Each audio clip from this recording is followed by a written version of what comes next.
I caught my wife cheating with her work husband. So I took down her office and made them all pay. She thought she was being discreet, but little did she know I was privy to every detail through a colleague of hers who was horrified by the scenario.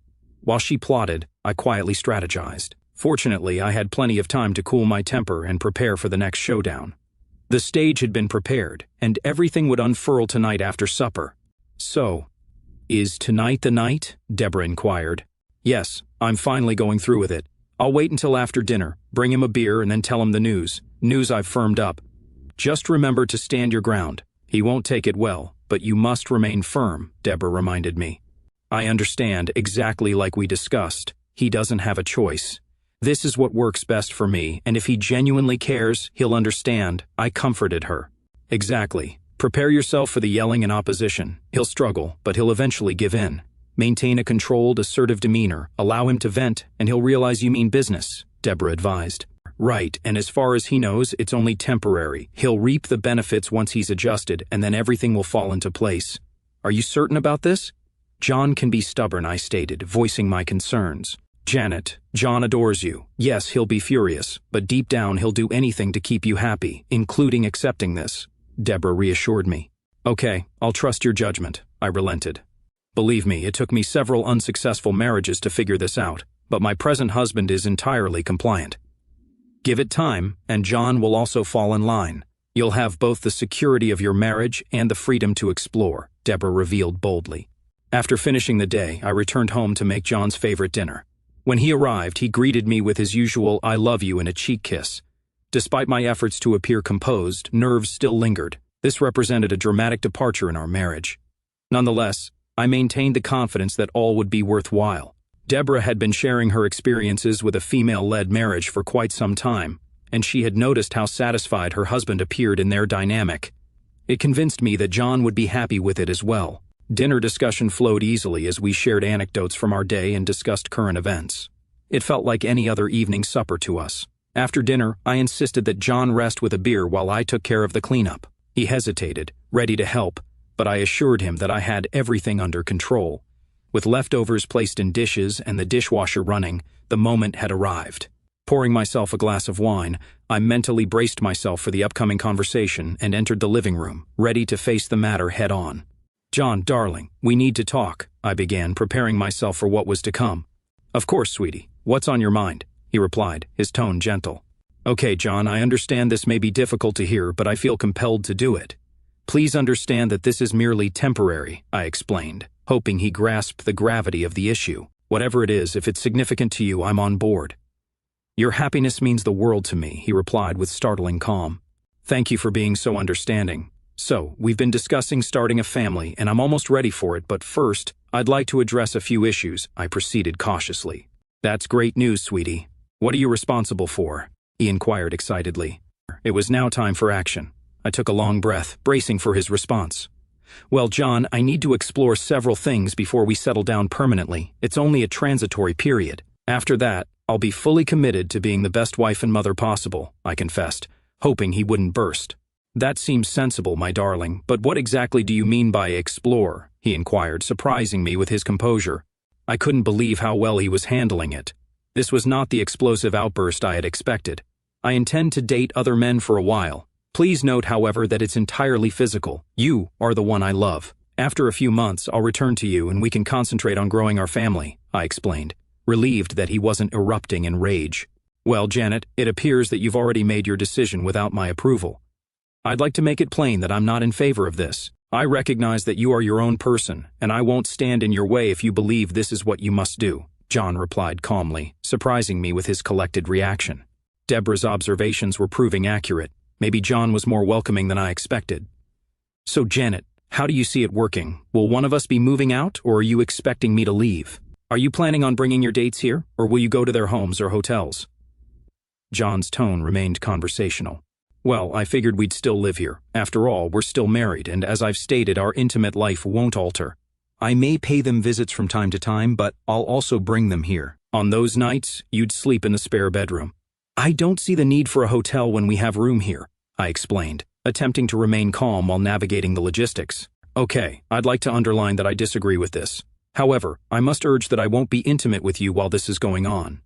It's a question of my personal health. Since I won't know who these individuals are or what their histories are, I'm not going to risk exposing myself to any potential STDs they could have. Furthermore, whenever you complete this phase and decide to return to me, I'll need to wait until you've been checked and cleared of any hazards. You go enjoy yourself, and don't worry about me, John stated, clearly establishing his boundaries. I can't say I'm not disappointed. I adore and am committed to you. Intimacy is really important to me, but I understand your anxiety. That's something I'll have to live with, I responded, acknowledging his stance but experiencing a stab of sadness. All right, honey, so when are you going to start these flings? John inquired, returning to pragmatism.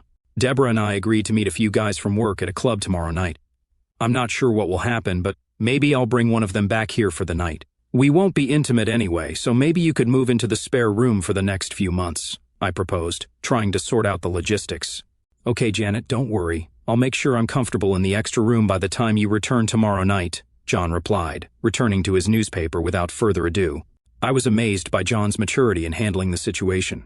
Despite his concerns and unwillingness to engage in closeness, he remained astonishingly accommodating. Deborah's prognosis seemed accurate. In just a few months, John would probably be completely on board with my plan, and I knew the no-sex restriction was only temporary. Within a week or two, he'd be back in our bed. Nobody knew about my hidden key to his obedience. The next day, I contacted Deborah with delight. Hello, Deborah. It's Janet. Hey there. So, spill the beans. How did things go with John last night? Deborah inquired enthusiastically. You wouldn't believe it. John astonished me with his maturity. I was expecting pyrotechnics, yet he stayed calm and accepting throughout the chat. I gushed. That's wonderful. I told you he'd come around. Do you think you can persuade him to watch tonight? Deborah asked optimistically. I doubt it. Actually, I'm not going to suggest it yet. He made it obvious that he wouldn't sleep with me while I was involved with someone else, I explained, recognizing John's limit. I doubt it'll last long. Give him a week or two to use his hand. Knowing there's a gorgeous woman next to him will make him crawl back. He might be desperate enough for sloppy seconds just after your lover, Deborah suggested mischievously. That sounds tempting. Because he refused to touch me, I made him move into the spare room. He's packed up right now. He promised to be entirely out of the mistress's bedroom by the time I return home tonight, I said, amused by the circumstance. I adore how you nickname it the mistress's bedroom. I might need to do the same, Deborah chuckled. Absolutely. Well, I'd best get ready. See you at the club, I remarked, about to end the conversation. All right, bye for now, Deborah responded. We hung up, both excited for the evening's excursions. Later that evening, John had made significant progress in packing my items from the bedroom. I questioned the necessity of boxing everything when he could have easily carried armfuls of goods down the corridor. He claimed that it would be more effective, allowing him to pick through his stuff and dump superfluous items directly into the boxes. While I understood the argument, I was focused on getting dressed and didn't pay close attention. He complimented me on my lovely appearance with my thong, garter belt, stockings, and 5-inch heels. He made no comment as I slid into the small red cocktail dress I had bought for our 5th anniversary last year. It had only been worn once before, but it made me feel beautiful. Okay, John, I'm going out. I'll probably be back around 1 in the morning, so there's no need for you to stay up. Besides, I might not be alone, I told him as I grabbed my handbag, prepared to leave. Don't worry, sweetie. I'll have everything moved out by then, he reassured me. But as I closed the last box and left the house, a nagging sense crept up, though I couldn't pinpoint its source. I ignored it, preferring to concentrate on the excitement of the night ahead. I joined Deborah, Kurt, and Louise at the club. Kurt and Louise, both account managers at work, were undoubtedly attractive, and according to Deborah and a few other co-workers, liberally endowed. So, John actually moved all the way into the spare bedroom? Deborah inquired as the first round of drinks arrived. Yeah, he finished boxing everything up right before I left. He assured me that he'd be entirely moved out by the time I returned, I confirmed. Is that what he said? Louise responded with a chuckle. Yes, that's his exact quote. I said, I'll have moved out by then, I said. We all shared a laugh. I was thinking we could get the little guy to move over and do it on the bed next to him, Kurt said, earning more laughs. Maybe, I giggled, after working on him for a week or two. But first, why haven't either of you studs invited me to dance yet? We spent the next couple of hours dancing and drinking. I danced with both guys several times, loving their companionship and the sensation of their hands around my waist during the slower songs. We hugged closely, and their hands frequently made their way to my backside. Deborah and I eventually retreated to the powder room to plot the end of the night. After a few rounds of rock, paper, scissors, I ended up bringing Louis home, while Deborah went with Kurt. The house was dark when I led Louis through the front entrance. John must have already gone to bed. It was fine, we didn't need an audience just yet. Leading Louis down the corridor and into my room, I was pleased to see that John's possessions had been moved away. Perhaps I should give him a small incentive tomorrow, such as a hand job. It was definitely worth considering, but for the time being, my focus was elsewhere. We wasted little time removing our garments, though Louis demanded I keep the garter belt and stockings. My thong had vanished hours earlier, a mischievous souvenir taken by either Kurt or Louis. Not that it mattered, it wasn't a problem because of John's financial assistance. Tonight promised to be blazing hot. After Louis left to care for his family, I slid into my robe and went to the kitchen to make some coffee. I couldn't help but be disappointed that John hadn't already taken care of it. It was past 9 in the morning after all. He'd usually been awake for an hour by this point. I made a mental note to discuss it with him later. It seemed normal to expect him to have coffee and food ready for me after such a late night. So much for the hand job I had planned as a thank you for moving into the spare bedroom. While I was away, I ate a bagel for breakfast before going to the shower to freshen up. The hot shower worked wonders on my tired muscles, and I didn't have any pressing obligations for the day. I chose a comfortable and simple outfit consisting of an old pair of shorts and a t-shirt, since I'd just be spending time with John. I grabbed a functioning bra and a pair of ordinary panties. As soon as I finished pulling my hair into a ponytail, my phone began ringing. "Hello, Deborah," I greeted when I saw her name on the caller ID. "Hello there. So, spill the beans. How was Louis last night?" she inquired enthusiastically. "He was great. Everything I'd hoped for, despite a little hitch. He declined my offer. I confessed about John." "How did he react in the morning?" Deborah inquired, diverting the discussion. "I'm not sure. I'm truly upset since he appears to be sleeping in." "I was expecting him to have breakfast ready with coffee made by now," I complained. "Make sure to voice your unhappiness and state your expectations clearly. Keep asserting yourself, but remember to reward him for his efforts, as this will motivate him to step up," Deborah advised wisely. "I'm starting to become annoyed that he's still not awake." "Hold on just a moment as I give him a wake-up call," I said with determination. I walked down the hall to the spare bedroom and hammered on the door. When I called out John's name, I received no response. Trying again, I received silence once more. Finally, I turned the doorknob and flung it open. "Damn," I said, shocked. "What's happening?" Deborah's voice boomed over the phone. "John's not here. His clothes are missing from the closet," I responded, panic growing. "Hold on," I said as I ran through the house. "His truck is also gone, as are all of his tools." The nagging sense in the back of my mind continued to strengthen. "No," I gasped. What's happening?" Deborah pressed impatiently. "John moved out. Everything makes sense now. I misread his meaning. He didn't state he was relocating his belongings to the spare room. He stated he was leaving my room. Then he mentioned being moved out before I returned. I assumed he meant out of my room, but he meant out of the whole house. I need to call him and see where he went," I exclaimed in realization. No, that's not the way to approach this. Contacting him now demonstrates weakness. You have to stay strong. Let him come to you," Deborah advised sternly. "Trust me, he's just having a tantrum. In a few days, he'll crawl back. This is actually a positive thing. Now you have the upper hand in punishing him and making him beg to return. It'll accelerate the process. I wouldn't be surprised if you let Louis or Kurt knock you up and force John to raise the child." "Are you certain about this?" I asked, still feeling a little uncertain. "Absolutely. Just look at what my husband does for me," Deborah said confidently. "Well, I must confess that you've been correct thus far," I relented. "Of course I did. Kurt would like to meet you in the storage room at work for an hour on Monday," Deborah added casually. "Can we actually get away with that?" I inquired, feeling a little uneasy. "Of course. Half the girls do it. I handle all scheduling. I'll email you the details. Just sell it as a gathering somewhere else. Don't worry, the boss never goes in there, and everyone who needs something from there knows to contact me first," Deborah reassured me. We talked a little longer before finishing the conversation. Despite my concerns about John leaving, I couldn't ignore my feelings for him and my desire to spend my life with him. But Deborah had portrayed such an appealing vision of the female-led marriage, with its freedom to pursue other men while maintaining John as a faithful, subservient spouse. Maybe in a few years I might convince John to quit seeing other guys if I was ready to give them up. He wouldn't need to know that it was on my conditions, and I might use pegging as a condition for allowing him to return. I'd have to think about that one, but first I needed to recover from last night, gearing up for what would definitely be a long, hard day at work tomorrow. I laughed at the unintentional innuendo, made a basic meal, had a glass of wine, and went to bed. By Friday morning, I hadn't heard from John in a week, which made me increasingly concerned. Deborah, on the other hand, maintained her optimism, assuring me that his silence was not wholly unexpected. She expected him to contact me shortly. Furthermore, she pointed out that the longer he stayed away, the more leverage I had for his eventual return. Throughout the week, I had met with Kurt, Louis, and a few other gorgeous men in the storage room as planned. Today's program even featured a double teaming with Kurt and Louis in the afternoon. It was mid-morning on Friday, and Kurt, Louis, Deborah, and I were sitting around the coffee maker, chatting. Suddenly, a nicely dressed woman with a beautiful southern drawl approached us, confirming our identities: Janet Thompson, Deborah Allen, Louis White, and Kurt Anderson. She handed each of us an envelope and quickly took a photo with a small digital camera. "You've all been served," she announced before turning and walking into our boss's office. "What's this about?" I yelled out at her receding figure. "Honey, I'm only hired to deliver them, not read them," she said over her shoulder as she entered our boss's office without knocking. She appeared less than a minute later.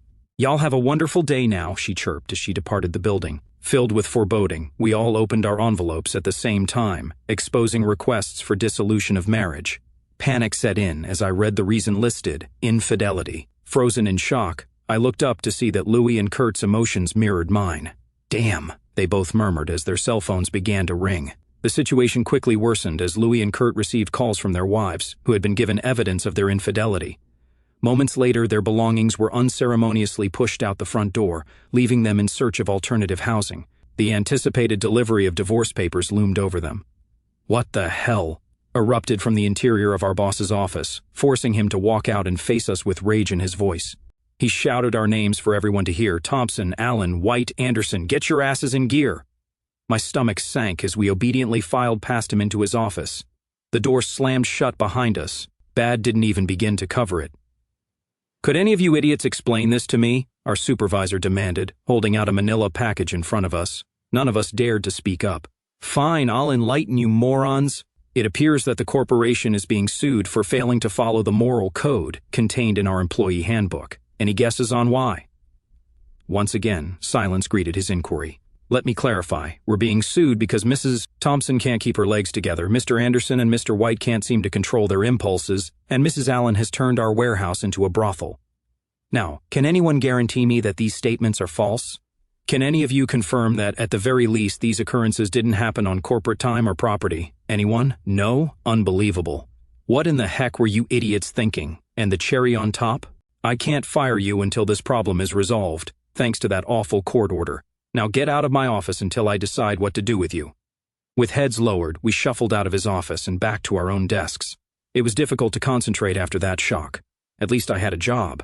I decided to analyze the divorce petition to determine the degree of the damage. It was worse than I had imagined. He provided evidence in the form of photographs, films, audio recordings, and notarized letters. An hour later, the manager sent a company-wide email to every employee. Management has become aware of numerous incidents in which workers planned, scheduled, and participated in activities that directly violated the moral code of conduct established in the employee handbook. What's more troubling is that these activities occurred during business hours and on company property. Given the possibility that this problem is more pervasive than previously reported, we are obligated to take urgent and drastic action. Unfortunately, identifying those responsible has proven difficult. As a result, the procedure outlined below will be implemented. 1. All employees must completely review the moral code stated in the employee manual over the weekend. Our IT department will create an online course to ensure knowledge and compliance. Each employee must complete the course by next Friday. 2. Throughout the day, security officers will conduct random checks on all secluded locations. This will continue until permanent security cameras are deployed to monitor the areas. 3. Access to the storage area will be restricted starting immediately. The head of security will hold the key, and any supplies needed must be obtained with a security escort. 4. Computer usage will be rigorously monitored to prevent personal use of business assets. Non-work-related activities are prohibited, including booking meetings using personal email accounts, accessing non-work-related websites, and text messaging. 5. Socializing with coworkers must take place in the break room during regular breaks and lunches. Security officials will patrol the building to enforce this policy. As per corporate policy, the identities of people responsible for these actions will not be revealed. We trust that this information will not be required. Thank you for paying attention to these problems. Management. 2 minutes later, my inbox was filled with hate mail from disgruntled coworkers. After work, I met the other 3 at a bar across the street. We were able to secure a small table in the corner, alongside many other coworkers enjoying Friday happy hour. Their scornful looks at us were far from friendly. At the very least, we have jobs for the time being. It was nearly considerate of him, don't you think? But why do you think John inserted that condition in the court order? I wondered aloud. Louis scoffed. Come on, it's clear he wasn't attempting to spare your feelings. He did it to cause greater pain. What do you mean? I inquired, my voice filled with both interest and trepidation.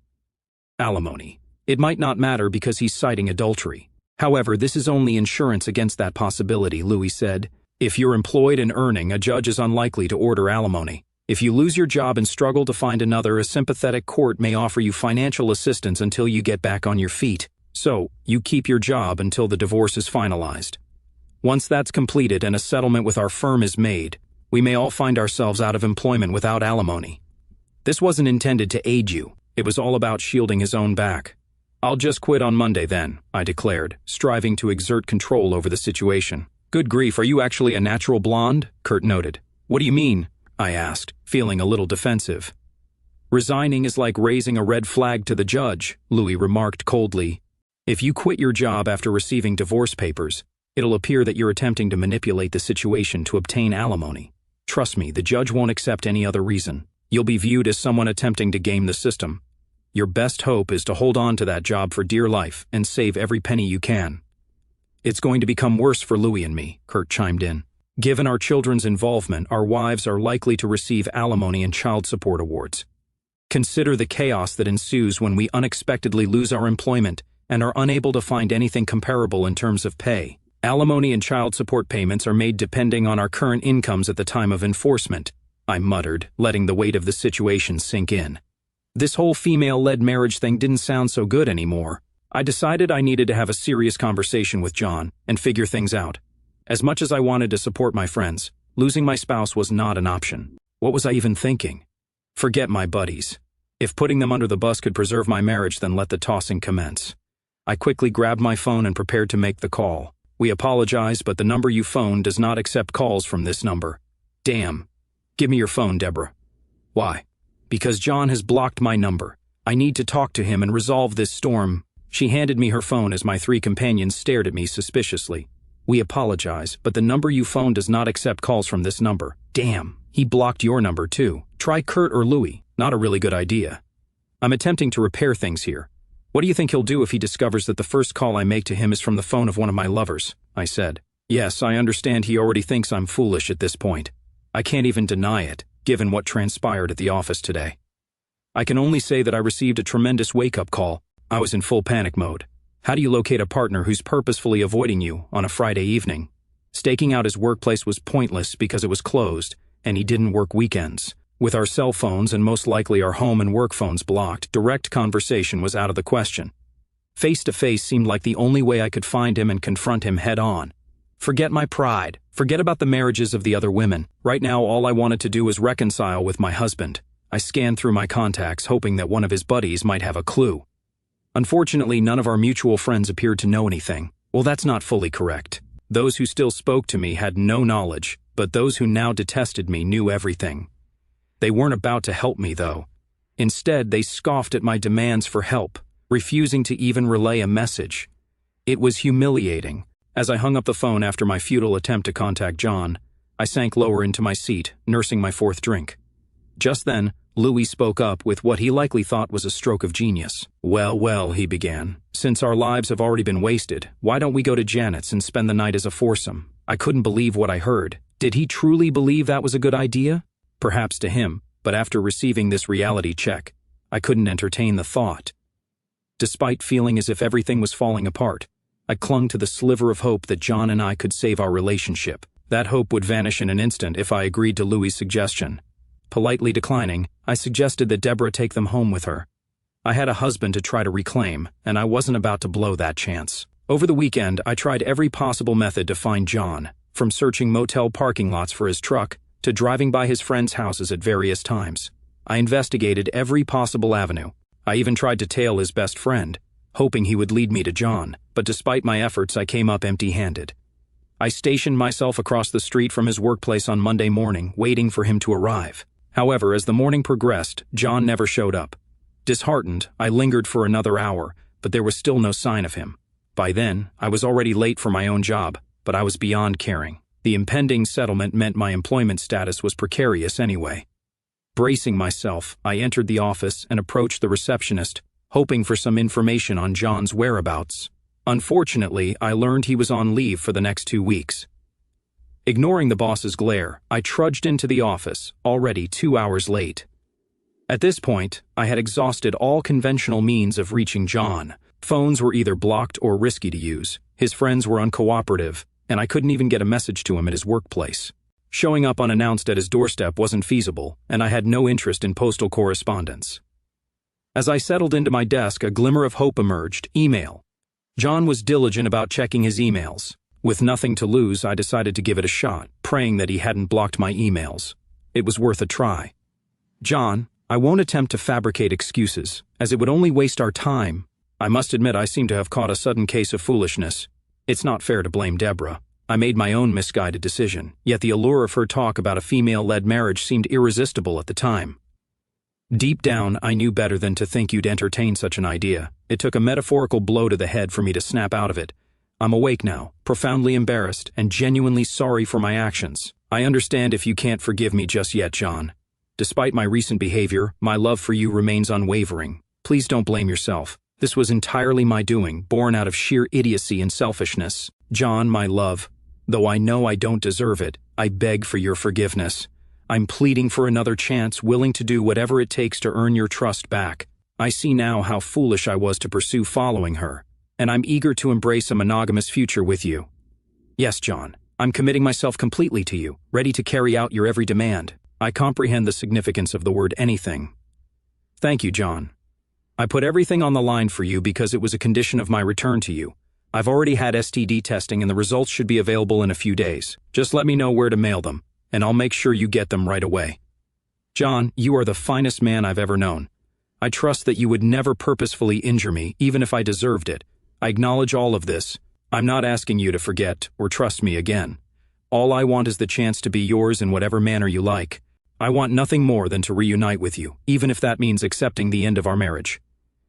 I hope it doesn't come to that, but I understand that the decision is not mine to make. I accept full responsibility for my actions and am willing to face any repercussions you consider appropriate.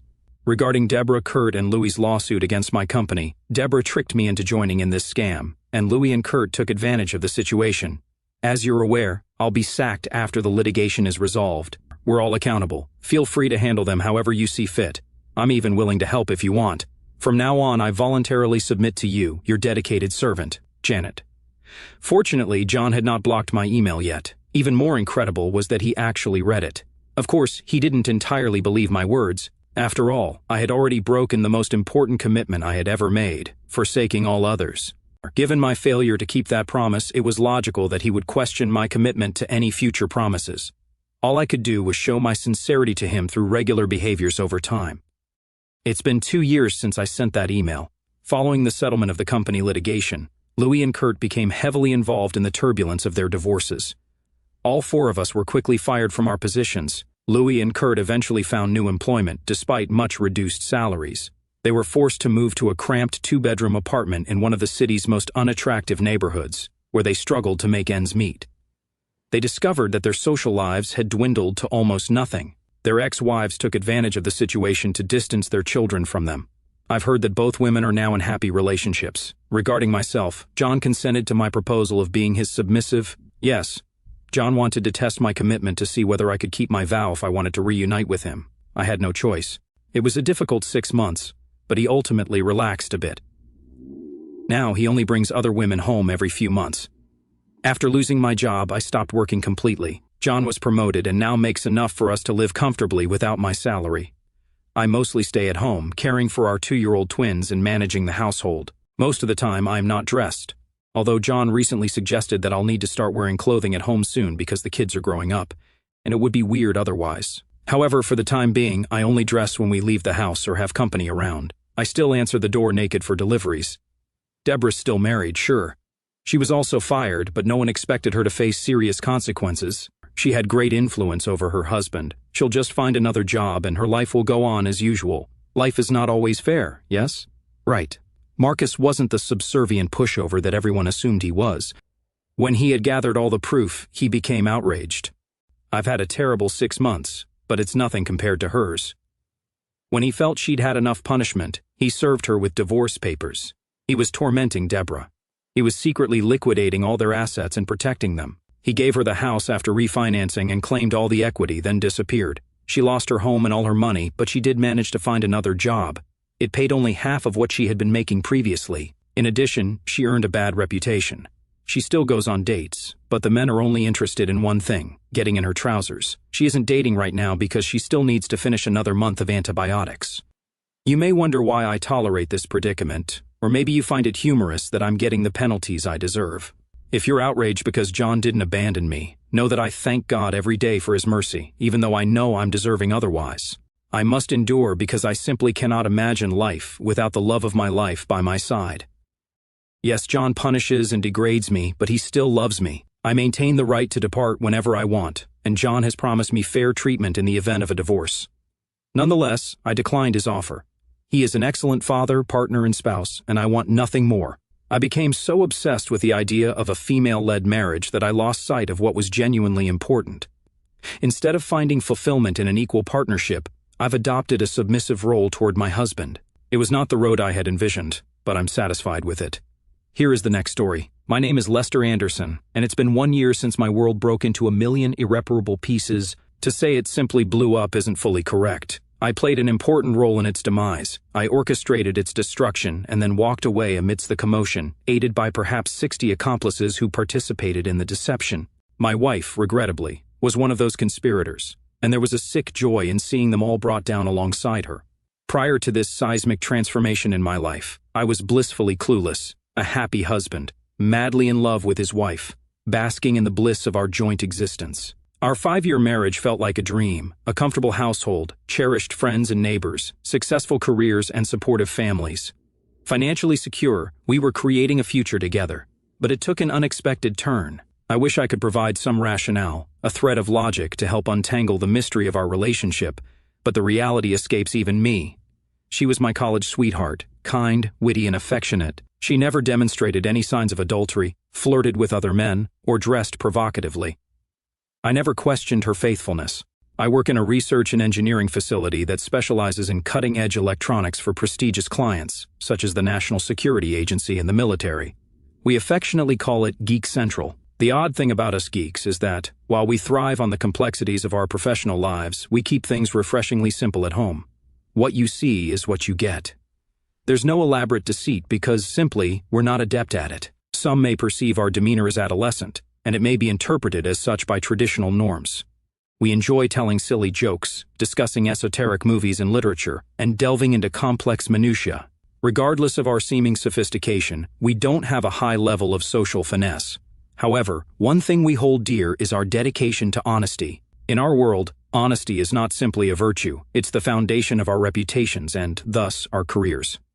Geeks don't lie. We recognize how important our credibility is, both personally and professionally. My wife, Sandra, works in high finance at Wilson & Wilson, a significant participant in financing large-scale construction projects throughout the mid-Atlantic states.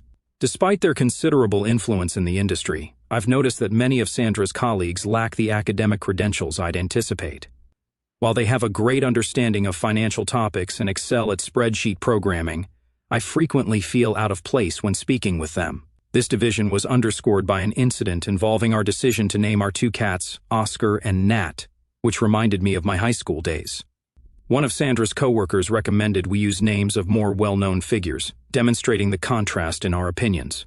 In their society, it appears that prestige and conformity reign supreme, leaving me feeling like an alien. Sandra and her colleagues excel in navigating the complex webs of finance, where every detail is thoroughly documented. Personal ambition frequently takes precedence over individual integrity. The unease I first felt among Sandra's coworkers grew during the office Christmas party at the adjacent Marriott Hotel. In the midst of free-flowing beer and mingling masses, distinguishing between employees and couples became increasingly difficult. Overhearing a woman casually mention her work husband reminded me of Sandra's professional circle's collective worldview, in which connections are created for selfish gain and loyalty is sometimes transitory. While I didn't harbor enmity for them at first, incidents like this quickly undermined any pretense of goodwill I previously held. It was an unpleasant comment that took me off guard. My first thought was to turn around and identify the speaker, but a sudden desire to remain unnoticed overcame me. Stop, listen, don't react. Blend into the backdrop, a voice in my head insisted. We'll all get the next week off. I suppose we'll be fine without crossing the street, one of the women remarked, eliciting laughs from both. You could always make up a tiny account emergency, another added, drawing even more laughs. What exactly did they mean by crossing the street? Were they implying that they'd need to return to work during the Christmas party festivities?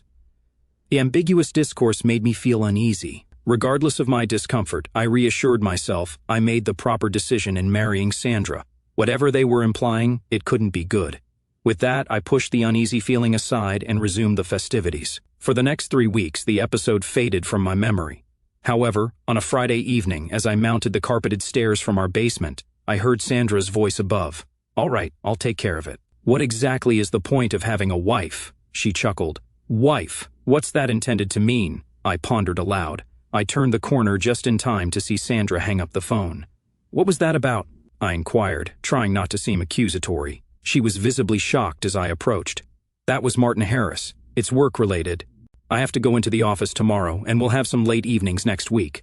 There's an opportunity to put together a financial package for a new apartment development. They intend to use J Street Center, she explained. The memories of the odd conversation at the Christmas party resurfaced in my thoughts.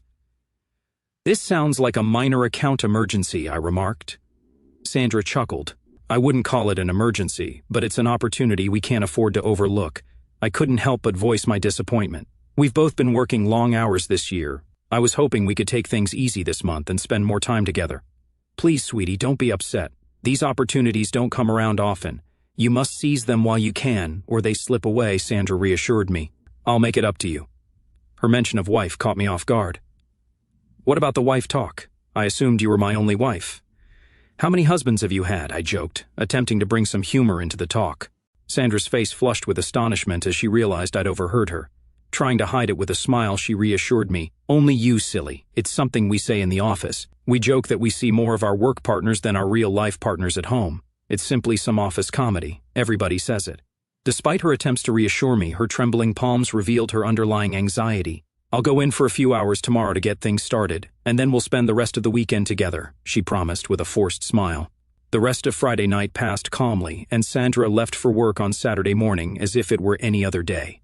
She was dressed casually. However, our planned weekend together didn't begin until after 7 in the evening on Saturday night.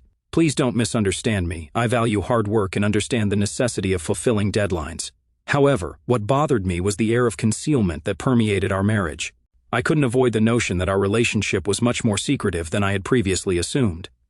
As I waited for Sandra to arrive home on that Saturday, my thoughts turned to this newfound awareness. Despite constantly exchanging work-related stories and anecdotes, I suddenly realized Sandra had never revealed anything substantial about her own job.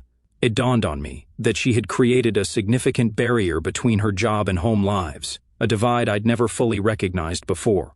When my wife finally returned home on Saturday night, she went directly to the shower while I started frying some steaks.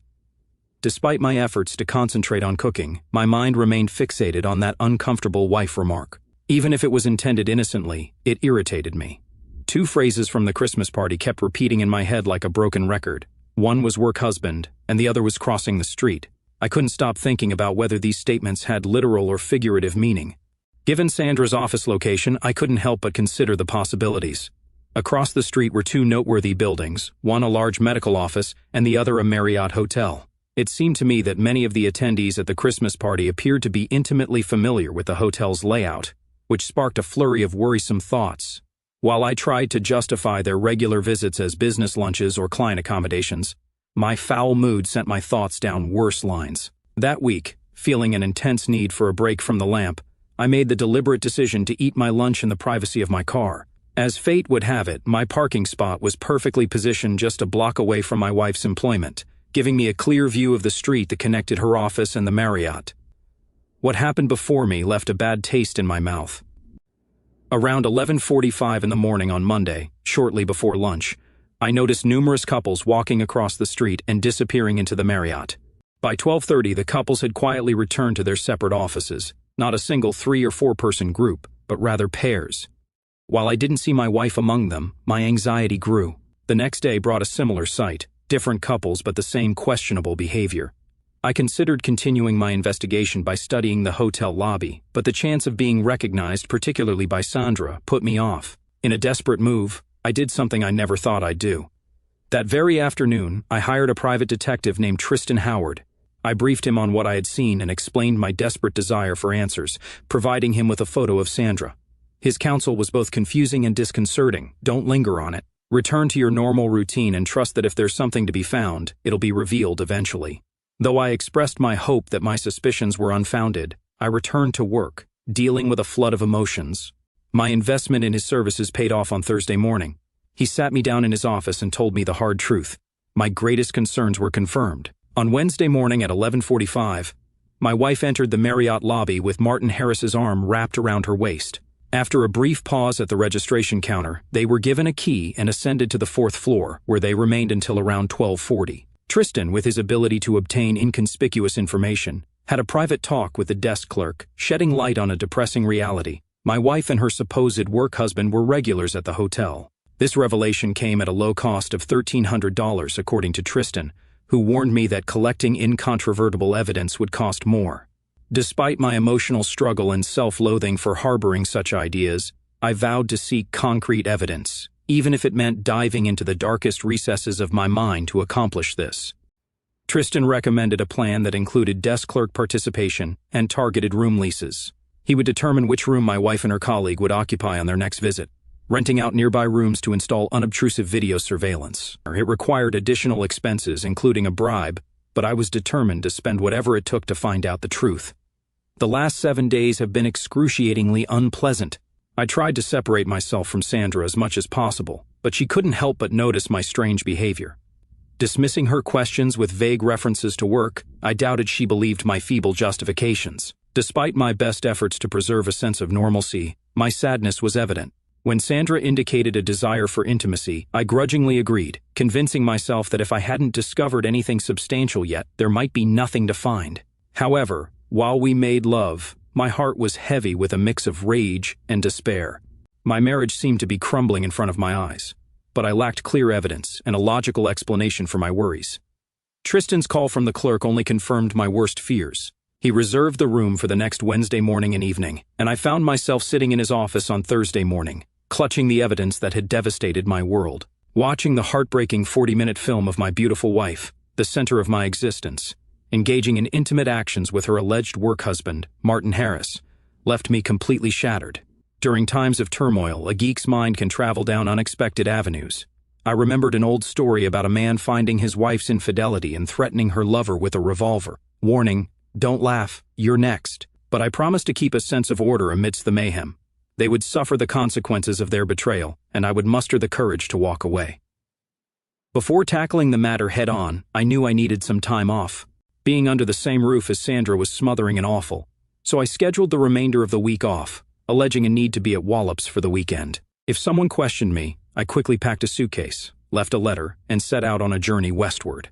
Fortunately, I had a childhood buddy, Lucas, who was living about 1 hour past Baltimore and generously volunteered to house me for the weekend. I heaved a sigh of relief, knowing I wouldn't run across Sandra at home. In my current state, I couldn't imagine finding normalcy. It was all I could do to keep my emotions under control, to collect my thoughts and develop a strategy. Ironically, leaving that message was the first time I had lied to my wife, and it weighed heavily on my conscience.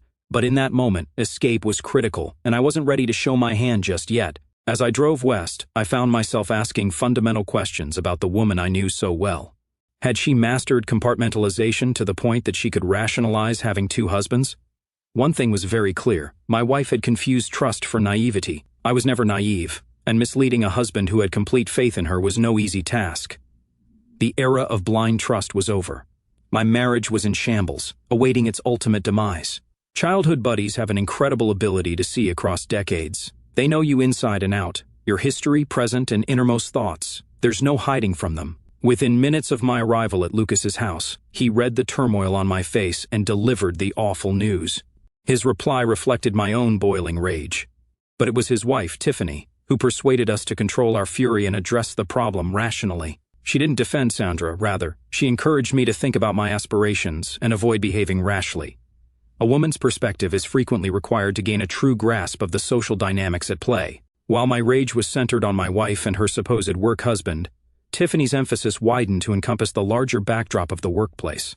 In her opinion, it was the women who wielded power over sexual dynamics, whether actively partaking or turning a blind eye. Men are pigs. It's up to women to civilize them, she remarked, sharing a knowing smile with her spouse. He reluctantly agreed. I want to take them all down. I'm divorcing my wife. That deceptive, unfaithful woman has betrayed me, and it's evident that this isn't her first crime. I want to inflict harm on all of them. I want to make Mr. Martin Harris regret ever being born with a shred of dignity, and I want every adulteress in that office to rue the day they decided to break their vow, I declared. Tiffany sought to rationalize my rage. Be certain you're fully prepared for the consequences. There could be things at play that you're unaware of. Perhaps she'll be filled with remorse and never repeat her deeds. You adore this woman so much that you wanted to marry her. Do you really want to toss everything away now? Think about it. Reluctantly, I presented the damning proof, and we both watched the film. Martin Harris was a mere pencil pusher. His domain was finance, while I focused on nighttime runs. He indulged in lavish dining excursions. Martin Harris was anything but menacing. For 40 painful minutes, we witnessed my wife submitting herself to her alleged work husband. It was a soul-crushing experience. She smiled and even laughed while I felt like my world was collapsing around me. As the video ended, a heavy silence fell over the room. I turned to Tiffany for advice. How long should I ponder this, I asked, desperate for answers. She merely shook her head, pulled me into a loving embrace, and began silently making dinner. Lucas had followed a legal career, which struck me as ironic. Nonetheless, he remained a devoted buddy, and for that, I forgave him. His wife, a high school science teacher, had a fairly analytical mind. Over the weekend, we had numerous chats, and with their amazing support, I began developing a strategy. I called Tristan and explained my plans. It came at a cost, but with patience, it was possible. We established a method for dividing my wife's office into two groups, management and people directly associated with Sandra, about 10 people, along with their respective work spouses. My intention wasn't just to sear them, I wanted to destroy them. The remaining employees would bear the consequences, albeit without depleting my money. Tristan would surreptitiously place cameras in the offices of management and the targeted co-workers, while the others would be captured on video entering and exiting the lobby. When it came time to file for divorce, I would sue the corporation, revealing all of the employee spouse's transgressions. Throughout the weekend, I worried about whether I had missed the warning signs. There must have been signs, I reasoned. She never seemed cold or uninterested. She was always supportive. I shared information regarding my work. Could she really live a parallel life without regret? Was she possibly a sociopath? Her nervous reaction when I confronted her about the wife remark on that fateful Friday indicated that she was well aware of right and wrong, or at the very least aware of the potential implications. I couldn't understand how someone could maintain such deception without having a nervous breakdown somewhere in the midst of their thoughts. A worrisome thought occurred. By leaving town, I unintentionally gave Sandra and her supposed lover the perfect opportunity to use our home for their illicit rendezvous. Anger flooded through me before I realized the futility of lingering on it. In the larger scheme of things, their deeds were insignificant. I had already decided to divorce her, regardless of her current actions. I resolved to leave for bed out of sheer realism and determination to reclaim what was rightfully mine from the rest of the home. She was more steely than ever. I braced myself for the upcoming deception as I drove home on Sunday night. To save money, we decided not to film the work spouses in their hotel rooms more than once. With the exception of my wife and Mr. Harris, this lowered the amount of room rentals and the time required by Tristan's crew. When it came to Sandra, I wanted to minimize the potential that she might dismiss her acts as a one-time occurrence. In barely 2 weeks, we accomplished our goals. Those weeks were awful. I enjoyed every moment. Some may wonder if one instance was sufficient for retribution. While my desire for vengeance would have stretched beyond Sandra and Mr. Harris, I aimed to reveal the entire office's culpability, individuals who were aware of my wife's infidelity but chose to remain silent. Discovering their deception took longer. Most work spouses made weekly vows, with some visiting the hotel across the street more frequently than others. While we didn't catch them all, we captured enough to meet our objectives. Sandra and her accomplice adhered to a strict Wednesday routine. To keep myself away from the discomfort, I feigned working late several evenings. However, the pain of being home was excruciating. I created bogus emergencies that required me to travel to Wallops on Thursdays. However, in actuality, I spent those nights in a hotel near my business. On Friday nights, I found solace in visiting Lucas and Tiffany once more. On Monday nights, I returned to the motel to escape the misery of home. Sandra began to complain about feeling neglected, and our relationship deteriorated. She had no idea how deep that shell went. Despite her efforts to preserve a sense of normalcy at home, I was emotionally detached, which showed in her manner. Seeking refuge, I moved to the guest room to sleep and made a point of leaving the house early every morning. After all, I had my own deadlines at work. Perhaps Sandra sensed the pressure in her marriage, or perhaps she accepted my flimsy justifications, or maybe she just didn't care.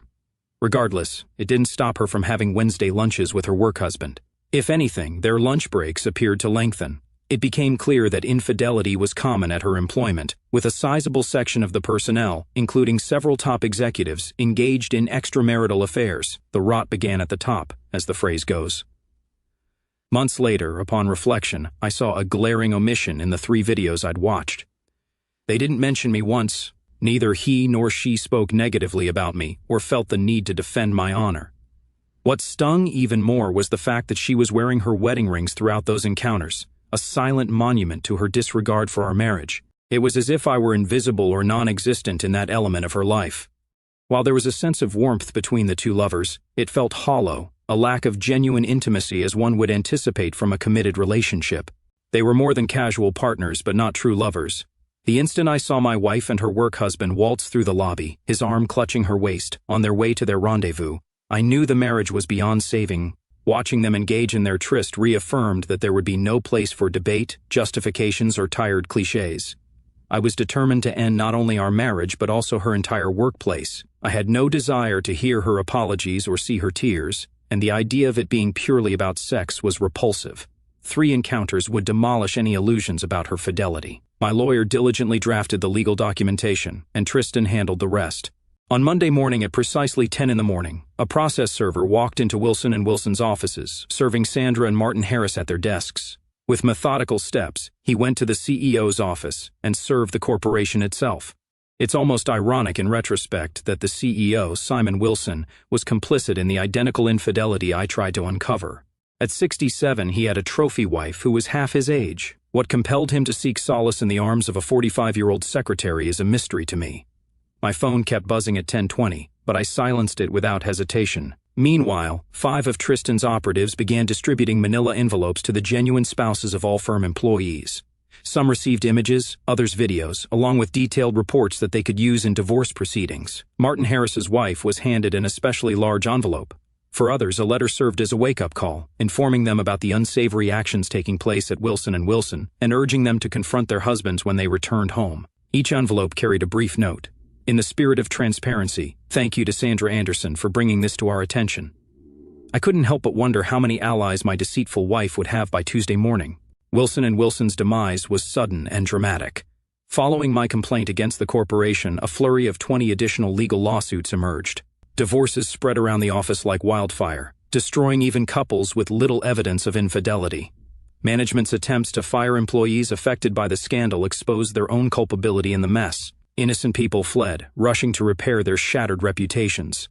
The media jumped on the spectacle, and within 2 weeks, a story detailing the firm's demise prominently used the term work spouses. I couldn't help but wonder about the origin of that phrase.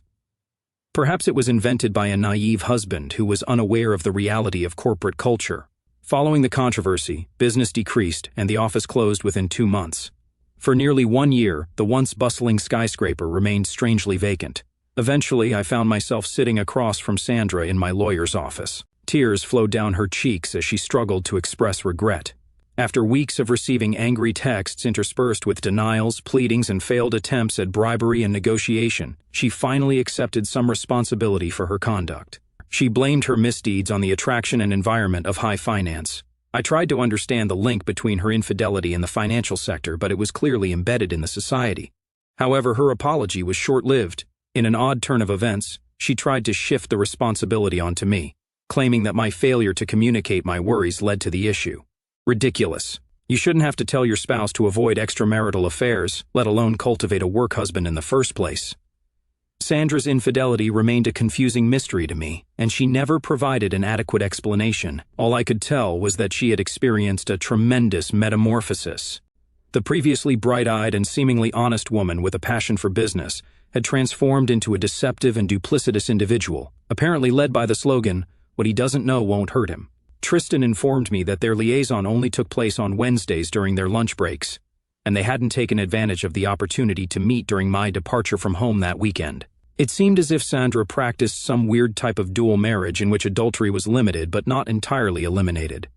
Tristan sought to justify her behavior, claiming it was a bizarre type of bonding ritual. Wilson & Wilson created a poisonous company culture in which teamwork was synonymous with close relationships among staff. There appeared to be a warped sense of loyalty at work, with employees attributing their adulterous activities to a single individual, their closest coworker. Tristan frequently suspected that they considered themselves cognitively superior. I struggled to understand the concept of sharing clandestine knowledge or assuming communal risks, whether it was a shared secret or a distorted social contract. Despite my attempts to make sense of the situation, I couldn't shake my emotional attachment to both my marriage to Sandra and the events surrounding our divorce. I had to decide if I wanted to spend my life dealing with these people's intricacies or simply walk away. Ultimately, I chose the latter. My revenge mission didn't go as planned. While I won my legal battles, the company's coffers were empty, and Martin Harris faced near-total ruin in his divorce proceedings.